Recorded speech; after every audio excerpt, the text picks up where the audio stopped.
രാത്രി പതിവ് പോലെ നോറ ക്യാമറ നോക്കി സംസാരിക്കുകയാണ്.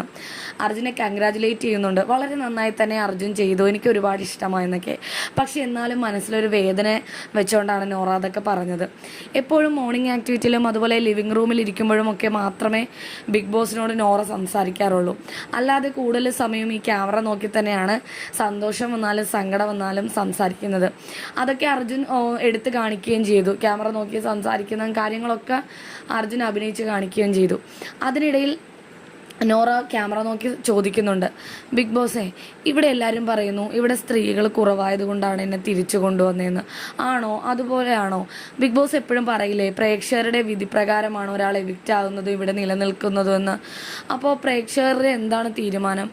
എന്നെ എവിക്റ്റ് ആയിട്ടും ഇവിടെ സ്ത്രീകളില്ലാത്തതുകൊണ്ട് എന്നെ തിരിച്ചു കൊണ്ടുവന്നതാണോ എന്നൊക്കെ സങ്കടത്തോടെ ചോദിക്കുന്നുണ്ട്. ചിലപ്പോൾ ഇനി വരുന്ന വീക്കിലെ എവിക്ഷനിൽ നോറ പോകുമെന്നൊരു നോറയ്ക്കൊരു പേടി ഉണ്ടാവാം. അതുകൊണ്ടായിരിക്കാം ഇങ്ങനെ ചോദിക്കുന്നത്.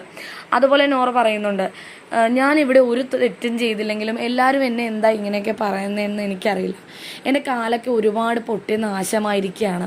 അതുകൊണ്ടാണ് ഞാൻ ഒറ്റക്കാലിലൊക്കെ നിൽക്കുന്നത്, അല്ലാണ്ട് മനഃപൂർവ്വമല്ല. ഈ നോറയായിട്ട് അഭിനയിക്കുമ്പോൾ അർജുൻ ഇങ്ങനെ ഒരു കാലിന് ബലം കൊടുത്ത് ഒരുമാതിരി ഒരു പോസിൽ നിൽക്കുന്നതായിട്ട് അർജുൻ ഇടയ്ക്കിടയ്ക്ക് കാണിക്കുന്നുണ്ടായിരുന്നു. അപ്പം നോറ എപ്പോഴും അങ്ങനെ കാണിക്കുന്നു എന്നുള്ള രീതിയിലാണ് അർജുനും കാണിച്ചത്. പക്ഷെ അത് നോറയ്ക്ക് സങ്കടമായിട്ടുണ്ട്. നോറ പറയുന്നത് ഇങ്ങനെയാണ്, ടാസ്കുകളൊക്കെ ചെയ്തിട്ട് കാലിൻ്റെ അടിയിലൊക്കെ പൊട്ടി നാശമായിട്ടിരിക്കുകയാണ്.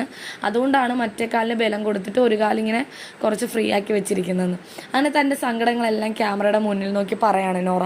എന്തോ വല്ലാത്തൊരു ഭയം നോറയെ പിടികൂടിയിട്ടുണ്ട്. ചിലപ്പോൾ ഈ ആഴ്ച എവിക്റ്റ് ആവുമെന്നൊരു ഉറപ്പ് നോറയ്ക്കുണ്ടാകും.